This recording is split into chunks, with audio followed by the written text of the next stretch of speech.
Hi అండి. ఇప్పుడు నేను వెజ్ బిర్యానీ చేస్తున్నానండి. పిల్లలు ఏమన్నా స్పెషల్ చేయమ్మా ప్లీజ్ అమ్మా అంటే సరే అని ఫాస్ట్గా చేసేస్తున్నాను. ఇప్పుడు నైట్ 9:30, 10 అయిందండి. కొంచెం షాపింగ్ ఉండే పిల్లల కోసం.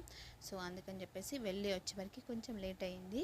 ఇంకా షాపింగ్ అంటే లేట్ అవుతుంది కదా అండి. ఇక ఒకటి అనుకుంటే ఇంకొకటి ఇలాగా తీసుకుంటాం కదా, అందుకని ఇక అడిగారని చెప్పేసి ఫాస్ట్గా ఆలు ఇంకా క్యారెట్ పచ్చిమిర్చి అన్నీ కట్ చేసి ఇంకా అన్ని పోపు పెట్టేసి వేసేసి కొంచెం సాజీరా కూడా యాడ్ చేసేసి లవంగా ఇలాచి కూడా వేసేసాను. మంచిగా ఫ్రై అయిన తర్వాత వాటర్ పోసేసాను. కొంచెం ఉప్పు ధనియా పౌడర్ కూడా వేసాను.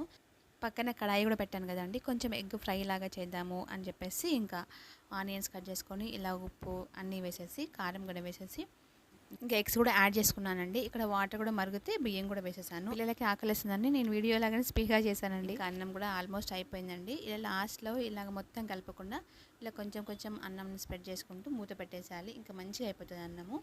ఎగ్ కూడా అయిపోయిందండి. ఇప్పుడు సూపర్ టేస్టీ వెజ్ బిర్యానీ ఇంకా కొంచెం ఎగ్ కర్రీ కూడా అయిపోయిందండి. వీడియో నచ్చితే లైక్ చేయండి, సబ్స్క్రైబ్ చేసుకోండి మా ఛానల్ని. థ్యాంక్ యూ అండి.